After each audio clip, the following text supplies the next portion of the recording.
படம் வந்து ஆளை பார்த்துட்டு வந்தோம்.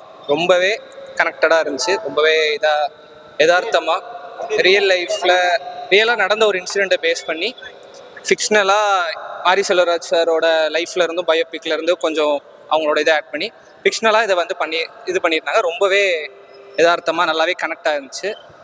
கிளைமேக்ஸ் வந்து நேற்று ப்ரிவியூவில் எப்படி எல்லாரும் பார்த்துட்டு நேற்று அமைதியாக வந்தாங்க, அந்த மாதிரி தான் இன்றைக்கி வர எல்லா ஆடியன்ஸுமே அமைதியாக இருந்தாங்க. யாராலையும் பேசணும். ரொம்பவே நல்லா இருந்துச்சு. ரொம்பவே நல்லா இருந்துச்சு. எல்லாமே சின்ன பசங்க ஆக்டிங் எல்லாமே ரொம்பவே நல்லா இருந்துச்சு.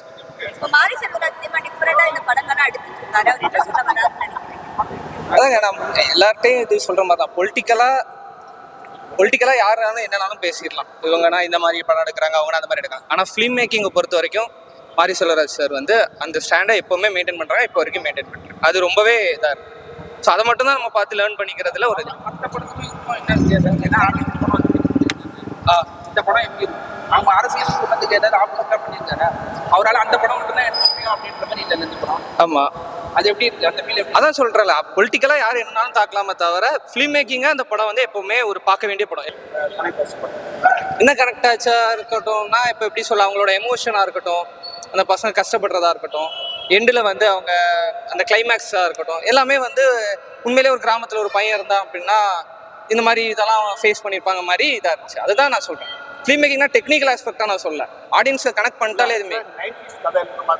ஆமாம், 1999 நடந்த படம். கண்டிப்பாக பிடிக்கும். எக்ஸ்ட்ராடினரி ஆச்சு. ஆரி செல்வராஜ் எப்பயுமே ஜாதி ரீதியாக அந்த மாதிரியே எல்லாரும் கண்ணோட்டத்தில் பார்த்துட்டு இப்போ எப்படி இந்த படம் எப்படி இல்லை, அந்த மாதிரி கண்ணோட்டம் அவருக்கு மிச்ச படங்கள் இருந்திருக்கலாம். இது வந்து ஜாதிக்கும் இதுக்கும் எந்த சம்மந்தமே கிடையாதுங்க. ரொம்ப எக்ஸ்ட்ராடினரியாக இருந்துச்சு படம். ஒரு பாதிக்கப்பட்ட ஒரு ஒரு பர்டிகுலர் கிராமத்தோட வழியாக தான் இது காமிச்சிருந்தாங்க. அண்ட் இது வழி மட்டும் சொல்லலை, ஸ்டார்டிங்கில் எடுத்த உடனே அந்த ஃபன் ஃபீல்டாக போகிற டோன் எல்லாமே ரொம்ப சூப்பராக இருந்துச்சு. படம் ஃபுல்லாகவே சூப்பராக இருந்துச்சு.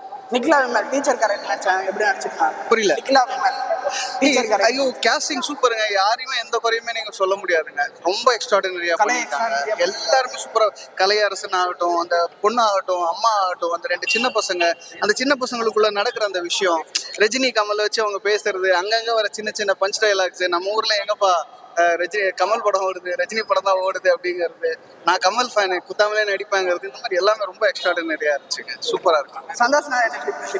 சூப்பருங்க. ஐயோ, அவரோட மாஸ்டர் பீஸ்ன்னு கூட சொல்லலாம், அந்த அளவுக்கு இருக்கு மியூசிக்கு. அதுவும் லாஸ்ட்ல லிரிக்ஸ் எல்லாம் வந்து ஐயோப்பா, மனசு அப்படியே உருக்கி எடுக்கிற மாதிரி கொடுத்துருக்காங்க. ரொம்ப சூப்பராக இருக்கு.